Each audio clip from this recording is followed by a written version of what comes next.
Bonjour à tous et bienvenue dans cette vidéo. Aujourd'hui, nous allons parler de quoi? Eh bien, au-delà du cockpit en octobre, nous allons parler principalement de Taran, du fait d'avoir un avion qui va percuter un autre aéronef. Pourquoi? Parce que nous réagissons à l'actualité, à ce qui se passe en Ukraine et au premier dogfight ou drone fight, si vous voulez, qui a été filmé apparemment de l'histoire. D'autres actus également, notamment autour de la livraison de systèmes solaires courte ou moyenne portée pour l'Ukraine de la part des Espagnols, mais également des Français avec le système Mistral. Et bien sûr, nous allons répondre à vos questions, clarifier certains propos que vous avez peut-être mal compris, sur lesquels je me suis mal exprimé dans d'autres vidéos. C'est l'occasion d'en reparler. Il y a le Rio-Paris également dans l'actualité. Bref, nous parlons de tout ça juste après la présentation de notre partenaire sur Au-delà du cockpit que vous connaissez maintenant, NordVPN, qui est le meilleur allié du voyageur, que ce soit du voyageur physique, quand vous vous déplacez, par exemple vous allez dans un café ou dans un hôtel, vous vous connectez au Wi-Fi du café ou de l'hôtel et il est possible bien qu'il y ait une méchante personne mal intentionnée qui en fait ait créé ce réseau et qui essaye de récupérer en temps réel toutes vos informations. Alors si en plus vous allez payer quelque chose en ligne à ce moment-là. Si vous n'avez pas de l'HTTPS, le petit cadenas qui va bien et que vous n'êtes pas pris peut-être un NordVPN, ça peut poser des soucis qui peuvent impacter votre quotidien de manière vraiment pas marrante. Donc NordVPN, vous le connaissez, c'est un tunnel sécurisé et chiffré pour vos activités en ligne. Ça vous permet non seulement d'atteindre vos contenus préférés partout, puisque comme je vous ai dit, téléportation, vous pouvez faire croire à Internet que vous êtes au Pérou, que vous êtes en Espagne, que vous êtes en Belgique. Ça vous permet de faire des réservations, par exemple avec Booking, moins cher. Vous avez des tarifs différents en fonction des pays. Pareil pour les billets d'avion. Ça vous permet de voir des vidéos à la demande, par exemple sur Disney+, qui sont différentes parce qu'elles sont réservées à d'autres régions. Bref, 5600 serveurs, 59 pays, ça vous permet de vous téléporter. Donc NordVPN, s'il y a une chose qu'ils ont inventée, c'est la téléportation en toute sécurité. En tout cas, ce qui est sûr, c'est que juste en dessous là, on vous a mis une offre que vous ne pouvez pas louper. Vous allez voir, il y a d'excellentes propositions en ce moment et surtout, n'ayez pas peur, si vous avez un doute, vous avez 30 jours pour dire non merci, ça ne m'intéresse pas et annuler. Donc allez-y sans crainte, testez le concept et vous verrez, il y a également d'autres offres, par exemple le pack avancé avec NordPass ou le pack ultime avec NordLocker. Il y a tout sur le lien en dessous. Navigate safe.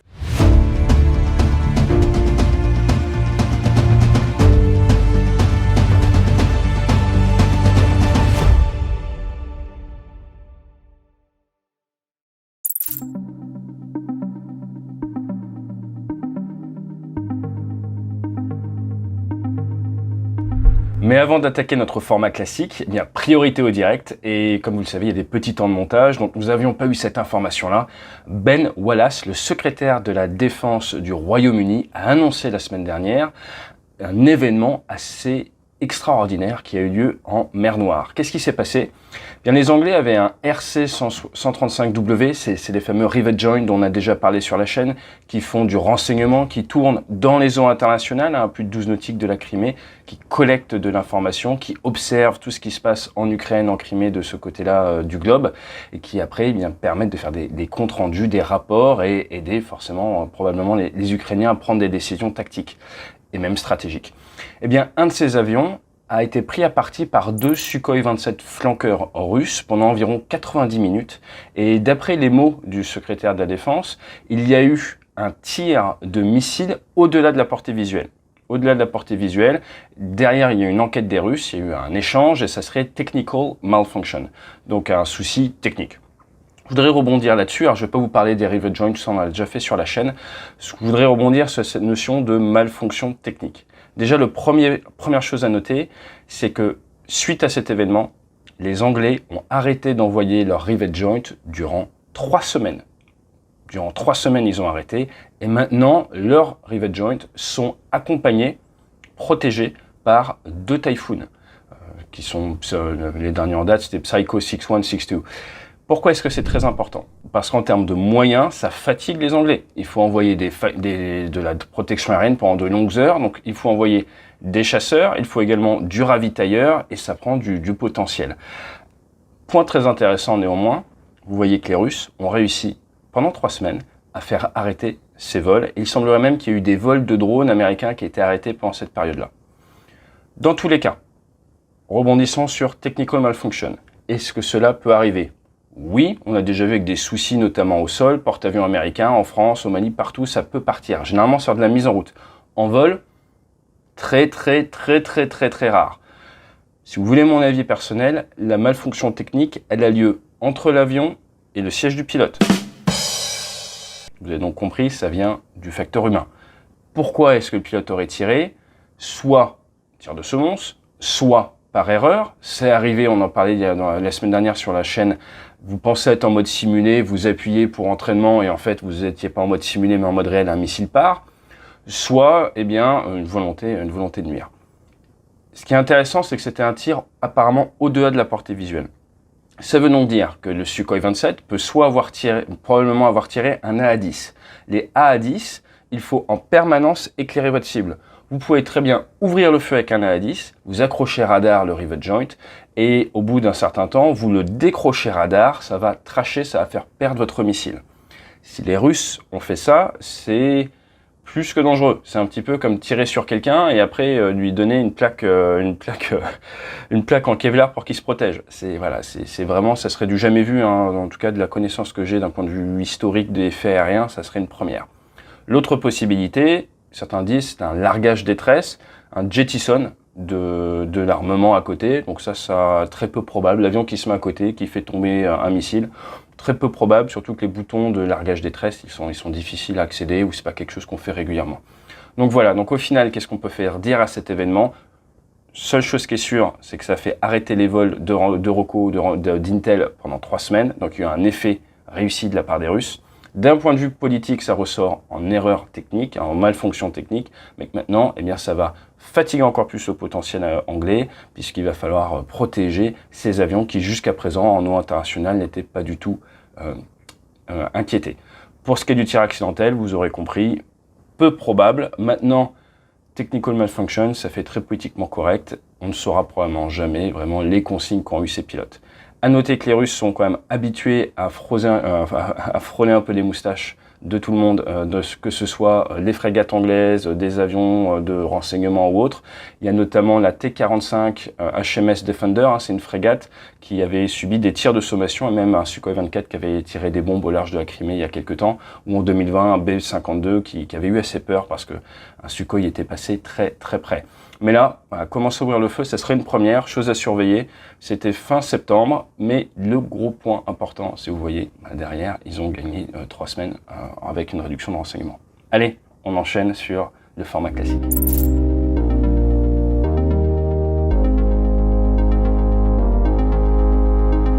Première question avec Aura Aero. Est-ce que tu as un avis sur le sujet? Alors, outre le fait, ou au-delà du fait que leur nom est dur à prononcer, effectivement, il y a le ERA de Aura Aero, archi sèche, qui vient d'annoncer, eh bien, effectivement, ils sont français. C'est une start-up créée en 2018, basée à Francazal, donc Toulouse. Et qu'est-ce qu'ils viennent d'annoncer? 130 nouvelles lettres d'intention de 9 compagnies différentes, qu'elles soient françaises, maltaises, du Brésil, de Suisse, du Gabon, pour ce fameux avion, le fameux ERA, qui viennent s'additionner aux 200 lettres d'intention qu'ils ont déjà eu d'un loueur irlandais, donc ça fait un paquet d'attention. Est-ce que tu peux nous parler de cet avion?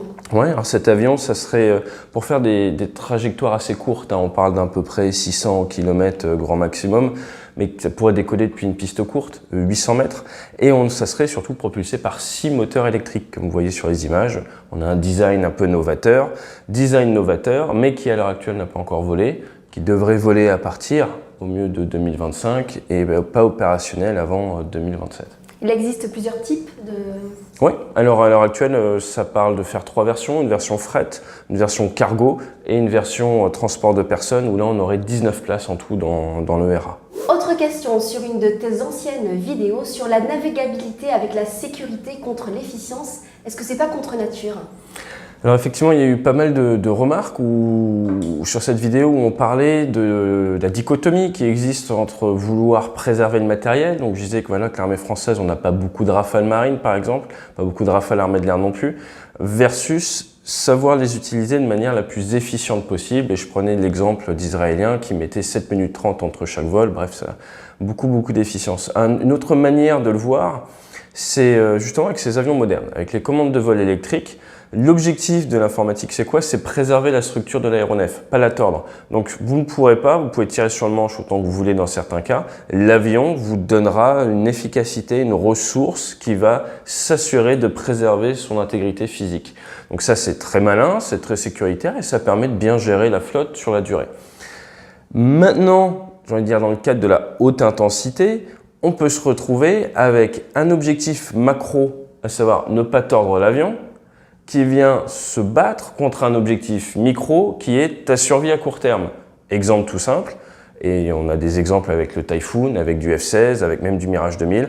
Vous êtes en vol, vous arrivez trop bas, trop vite, le sol est là, vous tirez à fond sur le manche, l'ordinateur va vous donner jusqu'à butée électrique, butée mécanique, mais en gros au mieux du mieux, dans certains cas 5G5, dans d'autres cas 11G, et ça peut vous amener à taper comme on le voit là avec le Typhoon derrière. Avec un avion d'ancienne génération, vous auriez pu taper plus fort. On a déjà eu des cas de Mirage 3 qui sont revenus tordus. Le pilote, pour éviter les oiseaux, avait pris 16G. Donc là, c'est quelque chose qu'on ne peut pas faire avec ces avions-là. Pourquoi? Parce que l'avion suit un objectif macro qui est préserver son intégrité dans le temps. Sauf que lui ne sait pas qu'il y a le sol qui arrive.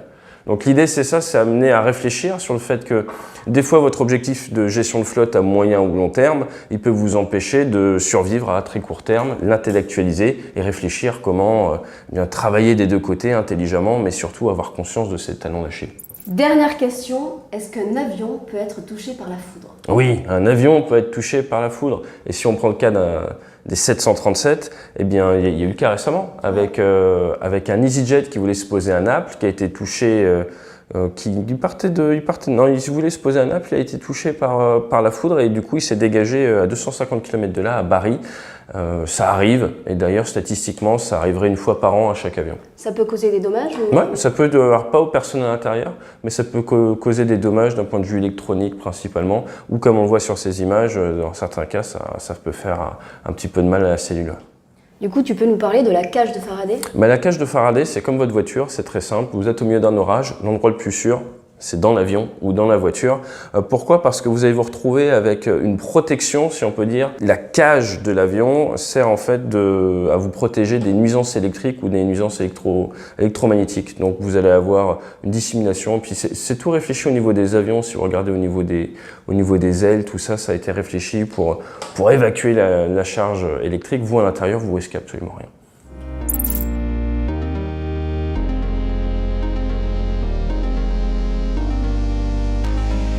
L'Espagne va livrer des Hawks à l'Ukraine. Est-ce que tu peux nous en parler? Oui, bien sûr. Donc les Hawks, ça date des années 60. C'est la technologie américaine. Hawk, ça veut dire quelque chose. Hein. C'est pas que le faucon, c'est Heading All the Way Killer. Donc voilà, c'est un peu pompeux, mais c'est un tueur qui va être guidé tout le long.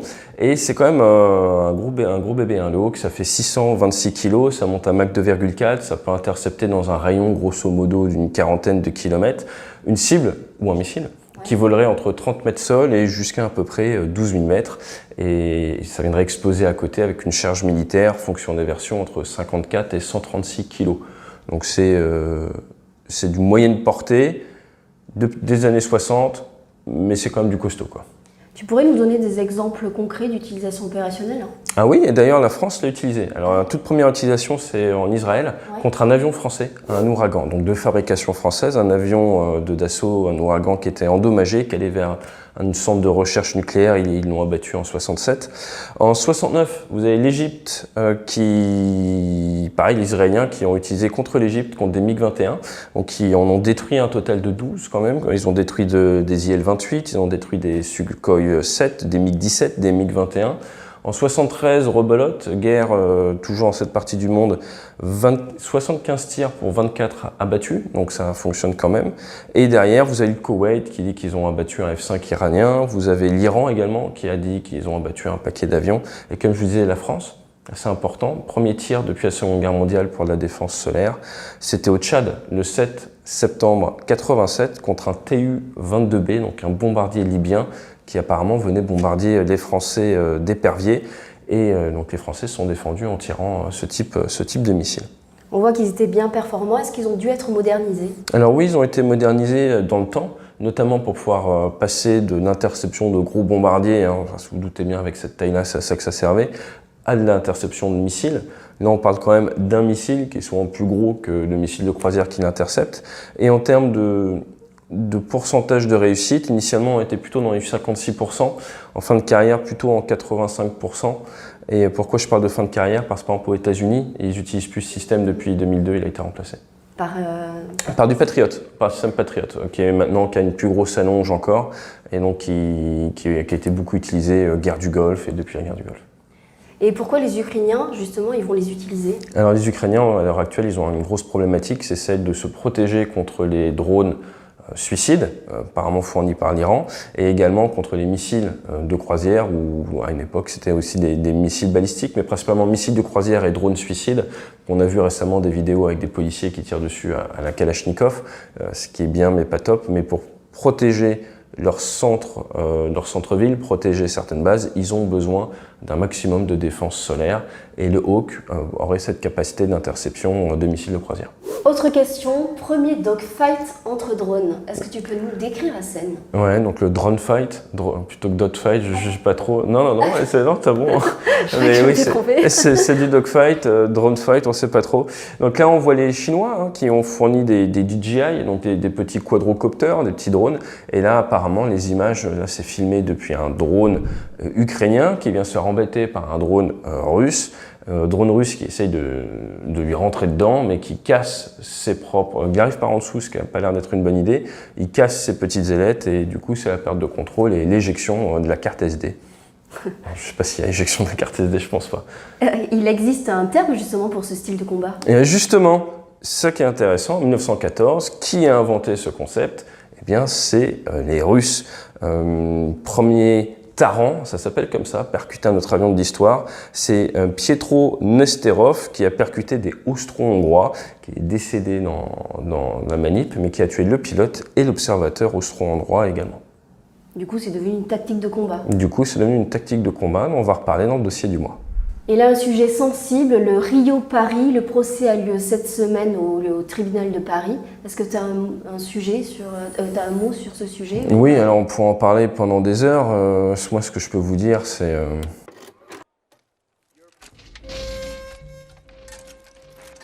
Et c'est tout ce que j'ai à vous dire à ce sujet.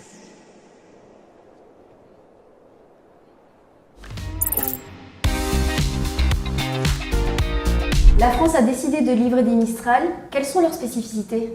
Alors les Mistral, c'est des systèmes fabriqués à la base par Matra. Ça a été repris par MBDA, gros fabricant d'armes français. Sa technologie des années 60, en gros fin des années 70, années 80, début de concept dans les années 74-89, c'est les Mistral, en fait des SATCP solaires, très courte portée. Le Mistral en lui-même, ça veut dire missile transportable anti-aérien léger, tout est dans le titre. Donc c'est du petit missile qui peut être porté au-dessus de l'épaule ou directement sur des petites batteries, qui va détecter une source de chaleur et qui va guider ses 19 kg et son 1,80 m vers cette source de chaleur pour la détruire. Il existe plusieurs versions? Alors il y a différentes versions, forcément, on a dit que c'était la technologie des années 80, ça a évolué depuis.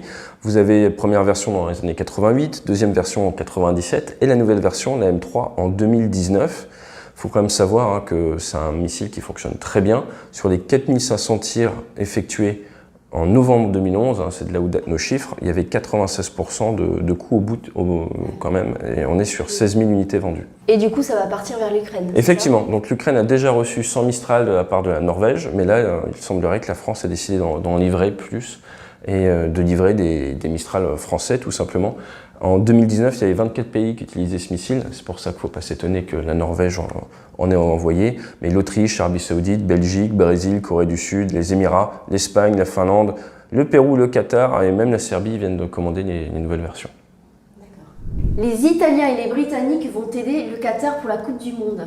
Effectivement, la Coupe du Monde elle commence le 21 novembre et ils vont les aider sur leur bilan carbone. Non, je déconne. Ça a été facile. Ils vont les aider sur la protection du pays. Pourquoi? Parce que le Qatar, c'est 2,4 millions d'habitants et ils s'attendent à recevoir 1 million de supporters. C'est comme si en France, d'un coup, on recevait 35 millions de personnes. Donc forcément, ça va avoir un impact. Le Qatar a déjà à l'heure actuelle des systèmes solaires, mais il faut non seulement protéger l'espace aérien, mais également toute la façade maritime. et être prêt face à du nucléaire, face à de l'arme bactériologique, toutes ces choses-là. Peux-tu nous parler justement un peu plus de l'armée de l'air qatari? Alors l'armée de Qatari, elle avait des Mirage 2000-5, elle en a toujours, mais elle est en pleine transformation. Elle a reçu 9 de ses 36 F-15 QA, donc c'est en train d'arriver matériel américain. Les Rafales, elle les a, donc 30 Rafales français. Et il y a d'ailleurs des instructeurs français civils sur place. On a donc les Mirage 2000-5 dont on a parlé, et ils ont également passé commande pour des Typhoon. Donc les Qataris ont fait simple, sur catalogue ils ont acheté de l'américain, du français et de l'anglais. Et du coup, oui, la Royal Air Force, forte de son expérience aux Jeux Olympiques, elle vient avec 4 Typhoon de manière à aider à faire tenir tout le dispositif de protection. Et la France, elle aura un rôle aussi à jouer dans cette Coupe du Monde? Oui, donc la France, elle aura un rôle pour aider tout ce qui est maintien d'un mouvement de foule, toutes ces choses-là. Ils vont peut-être prendre le retour d'expérience du Stade de France là, il y a quelques mois. Mais la France et l'Italie également, qui vient avec 560 militaires et quand même 46 véhicules, un petit patrouilleur et même un drone sous-marin. Donc beaucoup de présence de nombreux pays qui forcément sont également intéressés pour la protection de leurs ressortissants. C'est fréquent un tel dispositif pour les événements sportifs ou c'est assez exceptionnel? Alors là, on est quand même sur un dispositif assez exceptionnel, mais il suffit de regarder dès qu'il y a une grande réunion, un G7 ou des Jeux Olympiques, oui, il y a différentes bulles de protection. La première bulle étant quand même, il faut pas l'oublier, le renseignement. Un drone MQ-9 réalise des tirs de GBU-12 en France. Est-ce que c'est une première sur le territoire national? Sur le territoire national, oui, c'est une première. Premier tir en balistique, pas très loin d'ici, du côté de Capsieux, Cazaux, le 30 septembre. Et derrière, ils ont fait un tir guidé, c'était le 5 octobre. Donc ils ont pris cette GBU-12, c'est de la bombe de technologie américaine, 273 kg, guidée laser. Et ils ont pu les tirer pour la première fois avec la 33e escadre de reconnaissance. Escadre qui avant était sur Mirage 3R. Mon père a servi dans cette escadre-là, qui maintenant n'a plus de pilote. En tout cas, maintenant, a des pilotes de drones. C'est légèrement différent. Quel est l'objectif de ce genre d'opération? Voilà, l'objectif, c'était de montrer qu'on peut en toute sécurité faire décoller un drone, trouver un itinéraire alors qu'il est armé, s'inscrire à l'intérieur de la circulation militaire et civile et pouvoir venir s'entraîner et donc entraîner les équipages sur le territoire national. Donc ces drones sont de plus en plus utilisés. Initialement, c'était en Afrique. Oui, c'est ça, c'était à l'étranger. C'est ça, contre les groupes armés terroristes. C'est où les premières frappes ont été effectuées. Maintenant, montrer qu'on peut monter en compétences organiques et également les utiliser, pourquoi pas, contre même des soucis en France, tout simplement. Tu peux nous donner un peu plus d'infos sur la faucheuse? Alors, le Reaper, la faucheuse MQ-9, 20 mètres de large quand même, c'est très large, pour 11 mètres de long, ça fait 2 tonnes 2 à vide, ça monte à 4 tonnes 5, ça vole entre 100 km/h et 480, donc comme on va dire un petit avion d'affaires, et ça peut monter comme au niveau 500 et ça va pouvoir emporter différents types d'armements, 2 GBU-12, donc ces fameuses bombes en gros de 250 kg, ça peut également prendre du Hellfire ou de la GBU-49 qui est de la bombe GPS, qu'on utilisait sur Super Étendard. On peut régler l'axe d'arrivée, toutes ces choses-là. Et ça a remplacé le Predator aux États-Unis. Il y en a quand même quasiment 350 qui ont été fabriqués. Et en France, on utilise ça à Niamey depuis 2014.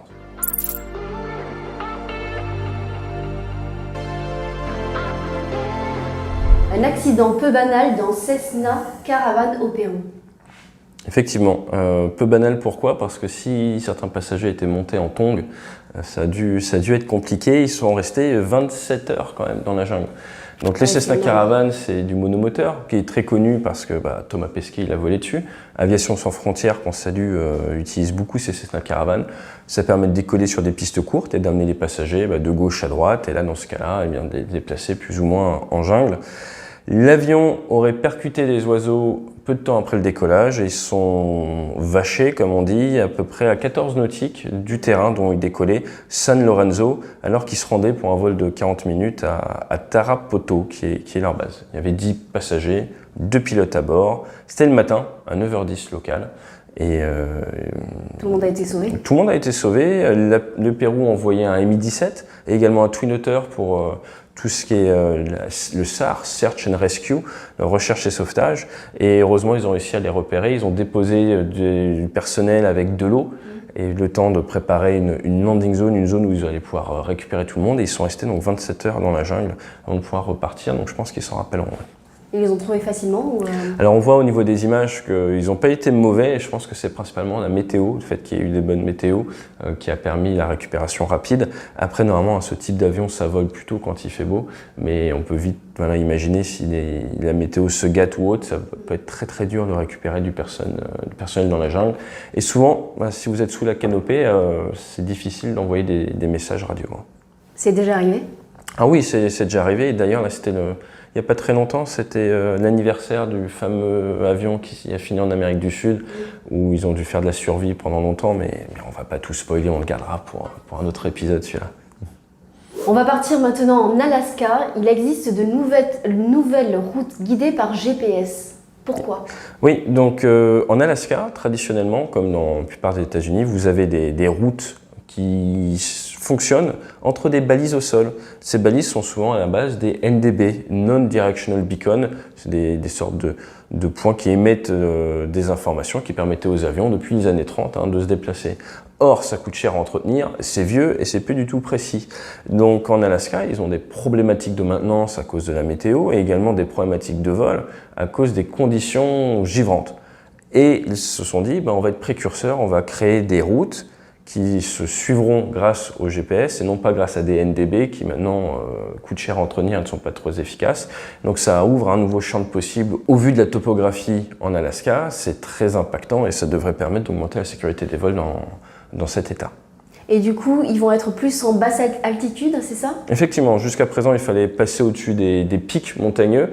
Là, ils vont pouvoir rester dans les vallées dans lesquelles ils ont sûrement de meilleures conditions météo. Et également, par rapport au point de givrage, ils pourront sûrement mieux se protéger et éviter les conditions givrantes, mais quand même opérer de jour ou de nuit. Il paraît qu'à Berlin, un Air France a failli se poser sur un EasyJet. Oui, c'est pas banal et pour une fois, j'ai envie de dire, Air France n'y est absolument pour rien. Donc Qui sont les fautifs? Pas d'Air France bashing. Eh bien, il semblerait, encore une fois, il faut laisser les enquêteurs enquêter, mais il y a déjà eu 2 jours après une déclaration du contrôle aérien, qui a un peu fait une passe en arrière d'ailleurs. Le contrôle aérien a dit que c'était dû effectivement une clearance du contrôle aérien, mais pour eux, l'EasyJet a mis trop de temps à décoller. Bref, donc il y aura une enquête, je pense, mais ce qui est intéressant, c'est de voir dans ce cas-là que l'Air France était à 300 pieds, 0,7 nautique de la piste, quand l'EasyJet a voulu décoller, et que là, on a une réaction parfaite de la part de tout le monde. L'EasyJet a annulé son décollage, donc ils ont fait une interruption, un arrêt, et l'Air France a remis les gaz. Donc comme ça, chacun reste dans cette dimension. Il n'y a pas un EasyJet qui se retrouve en l'air avec un Air France qui essaie de remettre les gaz. Enfin, on est vraiment dans le meilleur cas. L'Air France refait un tour et revient se poser. l'EasyJet, il refait un tour. C'était une interruption basse vitesse. Il n'y a pas de risque au niveau de la montée dans la température des freins. Si vous faites une interruption haute vitesse, vous ne pouvez pas repartir de suite. Il faut attendre que vos freins redescendent en température. Et heureusement également ce jour-là, il faisait grand beau. Apparemment, il faisait sailing and visibility OK, 15 degrés sur 6. Enfin, pas de météo significative. Donc ça s'est très bien terminé, mais c'est un point intéressant de vigilance pour tout le monde en termes de délai d'alignement décollage et surtout en termes de sens critique. Personnellement, j'étais passager dans un vol EasyJet qui s'est posé à Lyon il y a maintenant 6 ou 7 mois. Et Lyon, le contrôle aérien a fait aligner, décoller un avion alors que notre avion était autorisé à se poser. Et c'est le pilote de lui-même qui a remis les gaz en disant non, je ne vais pas me poser, il y a un avion sur la piste. Donc il faut toujours rester vigilant. On a déjà parlé sur la chaîne, partez du principe que tout le monde veut vous tuer. Et sens critique, donc là ils ont fait exactement ce qu'il fallait faire. Remise des gaz, annulation décollage, et les passagers sont en parfaite sécurité. Décollage, atterrissage sur une même piste, des fois il y a une piste pour chaque... Oui, si on prend par exemple le cas de Charles de Gaulle, vous allez avoir une piste pour le décollage, une piste pour l'atterrissage, ça évite justement éventuellement ce problème de synchronisation. À Berlin, ils ont 2 pistes. D'ailleurs, il faut se méfier parce que les taxiways à côté des pistes sont tellement hauts qu'on peut les prendre pour des pistes. Mais généralement, on essaye de poser les avions d'un côté et de faire décoller les avions de l'autre. Ça fonctionne très bien comme ça. Bon, des fois, pour des contraintes opérationnelles, on ne peut pas.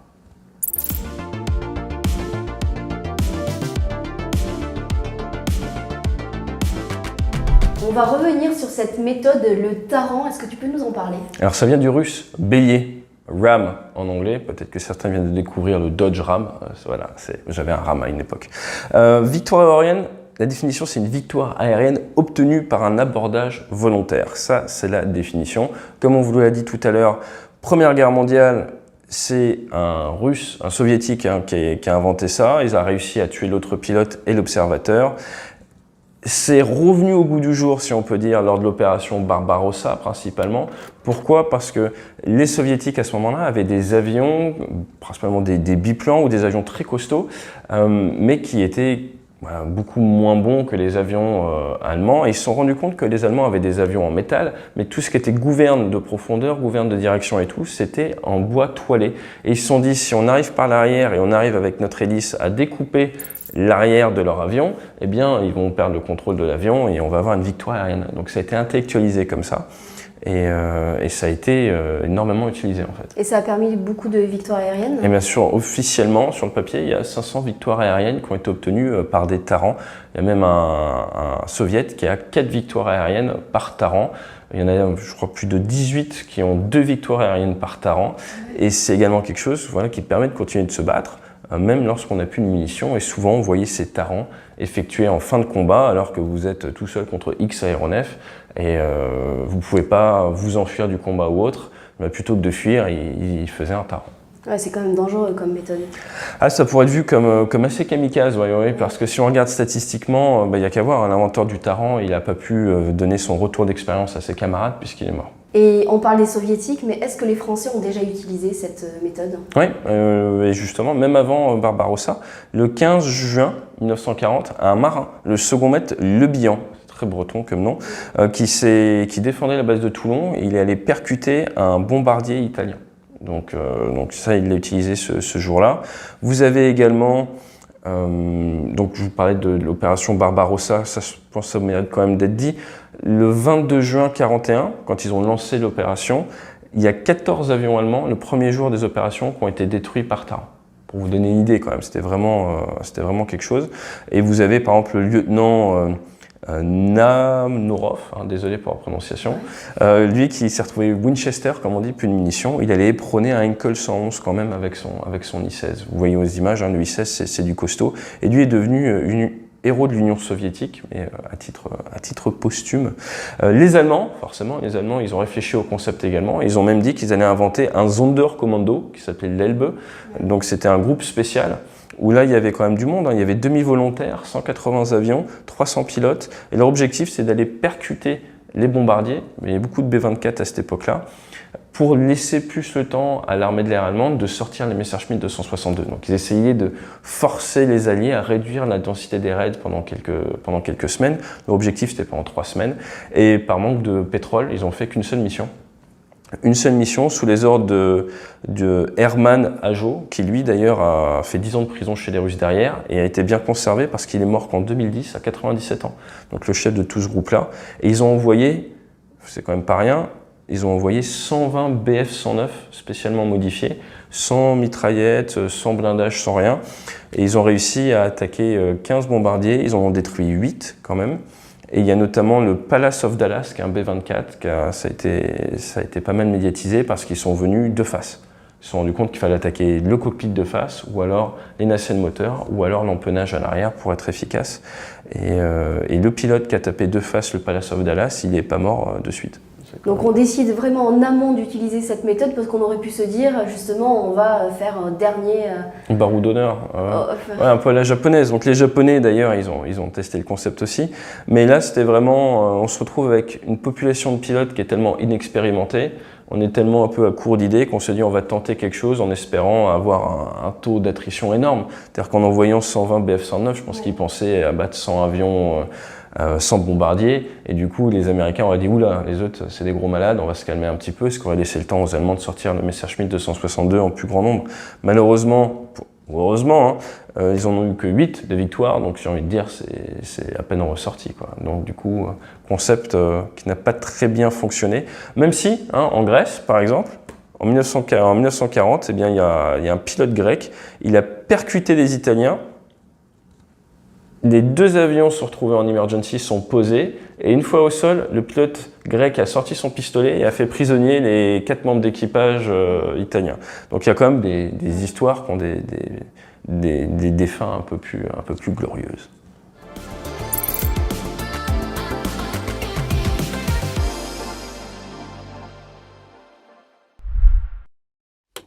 Ekaterina Ivanovna Zelenko est née le 14 septembre 1916 et morte au combat dans le ciel de l'actuelle Ukraine à l'âge de 24 ans. Héros de l'Union soviétique à titre posthume, elle serait la seule femme à avoir réalisé un taran, percuté un avion afin de le mettre hors de combat. Amoureuse du ciel dès son plus jeune âge, à 17 ans, elle a déjà suivi une formation au club aérien de Voronej. En 1933, elle est envoyée à la 3e académie de pilotage militaire d'Orenburg. Elle y reçoit les félicitations du jury. Une fois diplômée, départ pour Kharkiv dans l'actuelle Ukraine où elle est affectée. De février à mars 1940, elle participe à la guerre d'hiver contre la Finlande. Alors aux commandes d'un RZ, elle fait du bombardement léger. Elle effectue 8 missions durant le conflit et reçoit l'ordre du drapeau rouge. Avant l'opération Barbossa, Zelenko est envoyée sur Sukhoi Su-2. C'est le premier aéronef construit par Pavel, il monte jusqu'à 4,7 tonnes et est propulsé par un moteur M88. Et oui, comme le moteur du Rafale, mais de 1400 chevaux seulement. Vite obsolète, cet avion construit à 800 exemplaires sera remplacé par le fameux IL-2. Mais revenons-en à Ekaterina. Elle participe à 40 missions aériennes, de jour comme de nuit, et se retrouve avec son bombardier dans 12 combats aériens contre la chasse allemande. Le 12 septembre 1941, elle est en vol de reconnaissance avec un ailier et est attaquée par 7 Bf-109. Son ailier est touché et se vache dans un champ. Lorsque ses 6 mitrailleuses de 7,62 sont à court de munitions, elle demande à Pavlik, son navigateur, de sauter en parachute. Désormais seul à bord, notre pilote de 24 ans se lance dans un taran vertical qui découpe un Bf-109 en deux. Son aéronef explose au-dessus du village dans le nord-est de l'Ukraine. Elle reçoit initialement l'ordre de Lénine, ses équipiers pensent qu'elle a été capturée et ce n'est que lors de la libération du village en 1943 que la vérité remonte à l'état-major et qu'elle est officiellement déclarée perdue en service aérien commandé. Le 5 mai 1990, Ekaterina est faite héros de l'Union soviétique. Et si une chose est sûre, c'est qu'en ce 14 septembre 1941, personne ne se doutait que 81 ans plus tard, ce même ciel verrait s'affronter non pas des pilotes allemands et soviétiques, mais des drones de fabrication chinoise mis en œuvre par des Ukrainiens et des Russes et remettrait le Taran sur le devant du champ de bataille. Taran Safe. Merci de nous avoir suivis. N'hésitez surtout pas à nous poser des questions et à vous abonner. Et on se retrouve le mois prochain pour un nouveau Au-delà du cockpit. Et d'ici là, Fly safe.